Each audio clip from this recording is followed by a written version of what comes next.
we can now declare with certainty Jussie Smollett, the actor who lied about being a victim of a hate crime, is a devious, Trump-hating hoaxer who set out to smear Donald Trump. That's official now. And more importantly, everyone who voted for him, that's who he was really trying to smear. To me, Jussie Smollett, though, is just a symbol of the left. He means nothing to me, this guy. What we need to focus on is the media and the lengths it will go to push fake news stories designed to hurt all of us.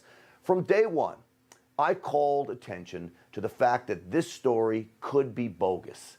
I was right, but the Trump-hating, MAGA movement-despising media went all in with this story. It seized this phony story as another chance to pounce. Let me just remind you how it all went down, thanks to our friends over at Newsbusters. He told police one of them put a noose around his neck, and in a later interview said they yelled MAGA country. MAGA country. MAGA country. MAGA country. MAGA country comment. Two suspects who were apparently wearing Make America Great Again hats. The men yelled, "This is MAGA, Make America Great Again country." They're like frothing at the mouth, MAGA country, MAGA country. They continued the lies, though, by the way, even after the verdict, only this time, lies by omission. Last night, after that guilty verdict came in, confirming the media consists of mostly dangerous anti-Trump propagandists, MSNBC didn't cover the verdict at all. Not one of its primetime programs covered this important story, that it's not members of the MAGA movement, as they say, that pose a threat to anyone, but the real threat lies with lying liberals like Jussie Smollett and his media-supporting cast. Just listen to ABC reporter Alex Perez still trying to cover for Smollett.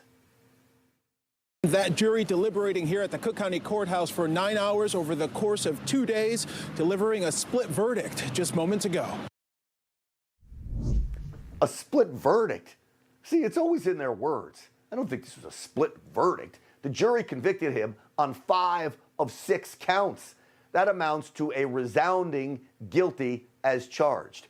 Remember, ABC and Robert Roberts, remember this? They spent days pushing the hoax when Smollett first made his outlandish claims. Why do you think you were targeted? I can just assume, I come really, really hard against 45. I will never be the man that this did not happen to. I am forever changed. No, you are the man that this did not happen to. You used to see when they came out of that, Michael Strahan and Robert Roberts are like crying over this, a hoax. Well now, over the past 12 days during the trial, right, ABC gave it just 4 minutes and 31 seconds of coverage. That will be less time over 12 days than it takes me to go through this monologue tonight. But why should we be surprised? The media always buries news that vindicates Trump supporters and even the former president himself, opting to hype fake news in its war on President Trump and all of us. The Smollett case is really just another example of, well, Russian collusion. Who can forget all that?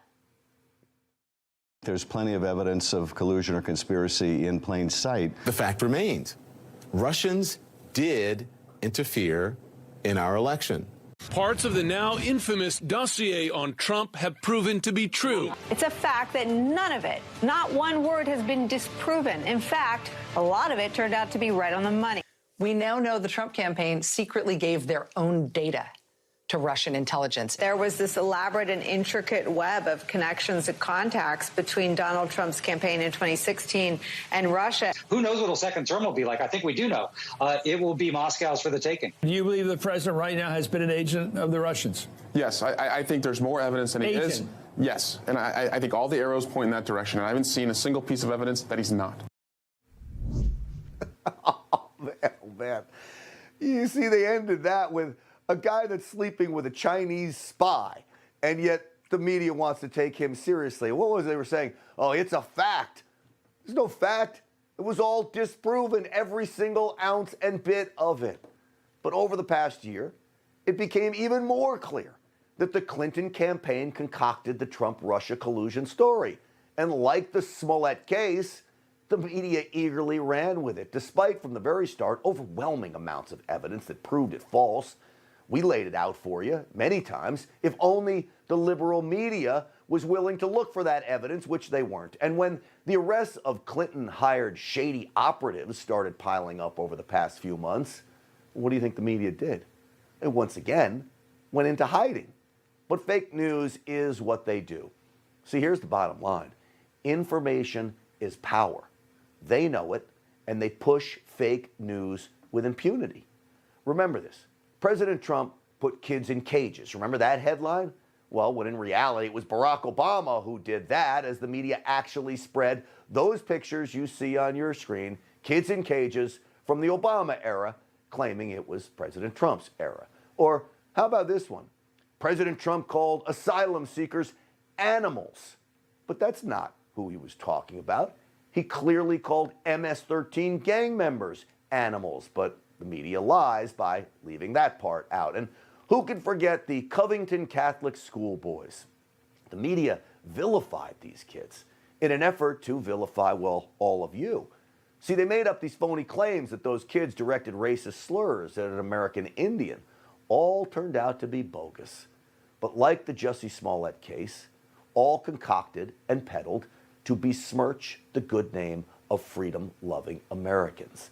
This is what the media does. It is destructive. It is an abuse of trust. And most of all, I truly believe it is absolutely un-American. Grant Stinchfield is on Newsmax every night, fighting for the America First agenda.